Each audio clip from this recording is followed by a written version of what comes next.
గొప్ప మేధావి ఆనంద్ తేల్తుండే లాంటి వాళ్ళను కూడా ఊపా కేసు పెట్టి జైళ్ళకి పంపుతున్నది. అంటే ఒకవైపు ప్రభుత్వాలు ఇలా ఒక నీతి లేకుండా, న్యాయం లేకుండా, చట్టం అనేటువంటిది లేకుండా అది ఏది తలుసుకుంటే అది చేస్తున్నది.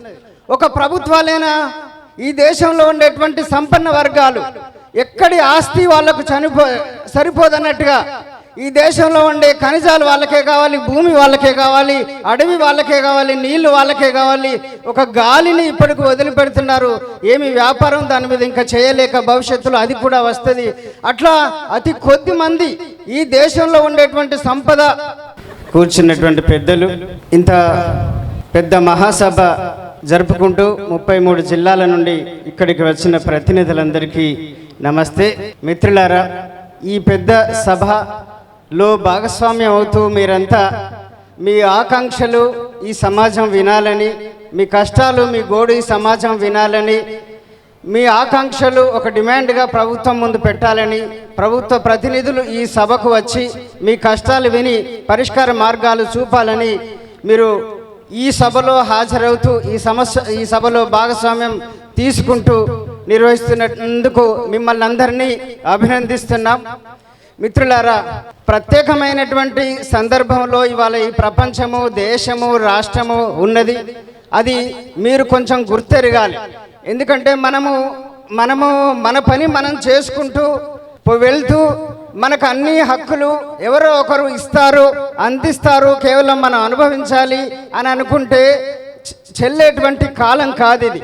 ఇవాళ ప్రపంచంలో మనం చూస్తున్నాం, అమెరికా లాంటి దేశం ఒక దేశంలో ఉన్నటువంటి దేశాధినేతను దేశ అధ్యక్షుడిని కిడ్నాప్ చేస్తున్నది, ఇంకో దేశ అధ్యక్షుడిని చంపుతున్నది, ఇంకో దేశంలో ఉన్నటువంటి ప్రజలను టీవీలలో చూపిస్తూ బాంబులు వేసి మరీ చంపుతున్నది.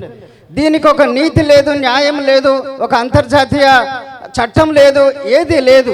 అంటే బలవంతులదే రాజ్యంగా నడుస్తున్నది. ఇది ఒక ప్రపంచంలో అమెరికా లాంటి ప్రపంచ రౌడీ లాంటి వాళ్ళు చేసేటువంటిది మాత్రమే కాదు, మన దేశంలో కూడా ఒక రాష్ట్ర ముఖ్యమంత్రిని లేని ఆరోపణలు చెప్పి జైలుకు పంపిస్తున్నటువంటి ప్రభుత్వాలు ఈ దేశంలో ఉన్నాయి. అనేక మంది ప్రజాప్రతినిధుల మీద, రాష్ట్ర ప్రభుత్వాల మీద లేని ఆరోపణలు చూపిస్తూ బ్లాక్మెయిల్ చేస్తూ వాళ్లకు ఎదురు లేకుండా చేసుకున్నటువంటి పరిస్థితి ఉంది. ఒక ముఖ్యమంత్రిని, ప్రజాప్రతినిధులను, ప్రతిపక్షాలను మాత్రమే కాదు, సుప్రీంకోర్టు లాయర్లను, సీనియర్ లాయర్లను, కనీసం 4-5 సీనియర్ లాయర్లను వాళ్ళ మీద ఊపా కేసులు పెట్టి జైళ్లకు పంపుతున్నది. రచయితలను జైళ్లకు పంపుతున్నారు. చాలా ఎంతోమంది సామాజిక కార్యకర్తలను, అంబేద్కర్ మనవడు గొప్ప మేధావి ఆనంద్ తేల్తుండే లాంటి వాళ్ళను కూడా ఊపా కేసు పెట్టి జైళ్ళకి పంపుతున్నది. అంటే ఒకవైపు ప్రభుత్వాలు ఇలా ఒక నీతి లేకుండా, న్యాయం లేకుండా, చట్టం అనేటువంటిది లేకుండా అది ఏది తలుసుకుంటే అది చేస్తున్నది. ఒక ప్రభుత్వాలైనా ఈ దేశంలో ఉండేటువంటి సంపన్న వర్గాలు ఎక్కడి ఆస్తి వాళ్ళకు సరిపోదన్నట్టుగా ఈ దేశంలో ఉండే ఖనిజాలు వాళ్ళకే కావాలి, భూమి వాళ్ళకే కావాలి, అడవి వాళ్ళకే కావాలి, నీళ్లు వాళ్ళకే కావాలి. ఒక గాలిని ఇప్పటికి వదిలిపెడుతున్నారు. ఏమి వ్యాపారం దాని మీద ఇంకా చేయలేక భవిష్యత్తులో అది కూడా వస్తుంది. అట్లా అతి కొద్ది మంది ఈ దేశంలో ఉండేటువంటి సంపద ఈ దేశంలో ప్రజలందరికీ చెందాలి. ఇండ్లు లేని వాళ్ళకి ఇండ్లు ఉండాలి, అన్నం లేని వాళ్ళకి అన్నం ఉండాలి, బట్టలు లేని వాళ్ళకు బట్టలు ఉండాలి. అది ఇంకా మనం చేరుకోలేకపోయినాం అనేటువంటిది కాకుండా, ఎవరికేమీ లేకపోయినా పర్వాలేదు, ఎవరికే వసతులు లేకపోయినా పర్వాలేదు, ఎవరికే హక్కులు లేకపోయినా పర్వాలేదు, అన్నీ మాకే కావాలని అన్ని వాళ్ళ అకౌంట్లలోనే వేసుకుంటున్న కారణంగా భారతదేశంలో ఈరోజు భారతదేశం ఏ పరిస్థితి ఉందంటే, ప్రపంచంలో అతి ఎక్కువ ధనవంతులు కలిగినటువంటి దేశంగా భారతదేశం 3వ స్థానంలో ఉంది. అమెరికాలో అత్యంత ధనవంతులు ఉంటే, తర్వాత చైనాలో ఉంటే, ఎక్కువగా ధనవంతులున్న 3వ దేశం భారతదేశం.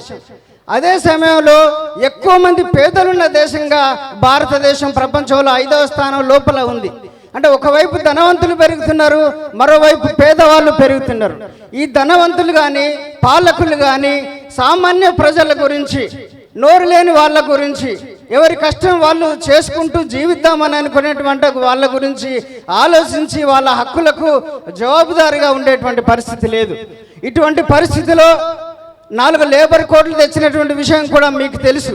ఈ లేబర్ కోడ్ల ద్వారా ఏం చేస్తుందంటే, శాశ్వత ఉద్యోగులుగా ఉన్నటువంటి వాళ్ళను టెంపరీ ఉద్యోగులుగా మారుస్తున్నది. పర్మనెంట్ ఉద్యోగం చేసుకొని చదువుకుంటే పర్మనెంట్ ఉద్యోగం చేసుకోవచ్చని ఎట్లయితే సమాజం ఆశపడి వాళ్ళ పిల్లల్ని చదివించుకుంటున్నదో, ఇక పర్మనెంట్ ఉద్యోగం అంటూ లేకుండా ఈ 4 లేబర్ కోడ్ల ద్వారా చేస్తున్నది. ఉన్న పర్మనెంట్ ఉద్యోగులను కూడా క్రమంగా తొలగిస్తున్నది. కాబట్టి మనం ఎంత చదువుకున్నా కూడా గౌరవప్రదమైనటువంటి ఉద్యోగం దొరికేటువంటి పరిస్థితి లేదు. ఇక ప్రైవేట్ సెక్టర్ విపరీతంగా పెరిగిపోయి ప్రభుత్వ రంగంలో ఉద్యోగాలు లేక ప్రైవేట్ సెక్టర్లోనే మాత్రమే ఉద్యోగాలు ఉంటున్నాయి. దాంట్లో కూడా సంఘటిత రంగంలో ఉండేటువంటి కార్మికులకు ఏ హక్కులు లేకుండా చేస్తున్నది.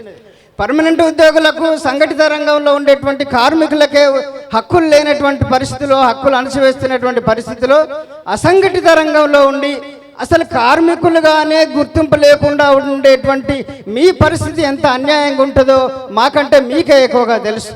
మీకేమన్నా యాక్సిడెంట్ అయితే, మీకేమన్నా ఆరోగ్య సమస్య వస్తే, మిమ్మల్ని అకారణంగా యజమాని ఉద్యోగంలోకి వెళ్ళి పంపించేస్తే, మీ కుటుంబంలో ఒక సంక్షోభం వస్తే, నేను కార్మికుని, నిన్ను అసలు కార్మికునిగా గుర్తిస్తే కదా నీకేమైనా అయ్యో నీకు కొన్ని హక్కులు రావాల్సి ఉండే, నీకు కొన్ని హక్కులు ఉన్నాయి, నీకు కొన్ని సంక్షేమ పథకాలు అమలు అవుతాయి, నీకు ఆరోగ్య సమస్య వస్తే ఇగో ఈఎస్ఐ హాస్పిటల్కి వెళ్ళవచ్చు, నీకేమైనా ప్రమాదం జరిగితే ఒక ప్రమాద బీమా ఉంటుంది, నీకు చేత కాకుండా అయితే 50 సంవత్సరాల తర్వాత నువ్వు ఇంకా చెయ్యలేవు పని, అటువంటప్పుడు ఇంతకాలం ఈ ఆర్థిక వ్యవస్థను మోసినందుకు ఒక గుర్తింపుగా నీకు ఒక పెన్షన్ ఇస్తాము అనేటువంటి ఏవీ లేకపోవటం వల్ల మీ పరిస్థితి చేతనైనంత కాలం పనిచేసి చేతను కాని రోజుల్లో మూలకు పడిపోయి చాలా అన్యాయంగా కుటుంబ సభ్యుల దయాదాక్షిణ్యాల మీద బతికేటువంటి పరిస్థితి ఉంది.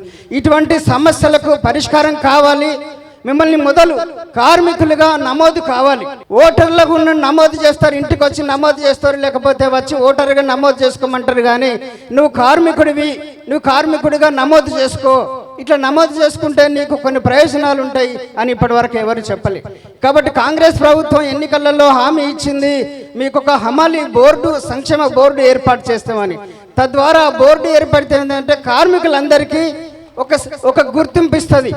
ఫలానా వ్యక్తి ఒక కార్మికుడు, ఫలానా ఎల్లయ్య ఒక కార్మికుడు, ఫలానా సంస్థలో పనిచేస్తున్నాడు అనేటువంటిది ఒక రాష్ట్ర కార్మిక సంస్థలో పేరు నమోదై ఉంటుంది. అప్పుడు ఆయనకి ఏమన్నా సమస్యలు వచ్చినప్పుడు ఆయనకి ఏవైతే ఆ బోర్డు చేయాలన్నో, ప్రయోజనాలు నెరవేర్చాలనో ఇందాక మనం అనుకున్నట్టుగా అవన్నీ మనం అడగటానికి అవకాశం ఉంటుంది. అవన్నీ అడగాలంటే అసలు మన కార్మికునిగా ఒక గుర్తింపు ఉండాలి.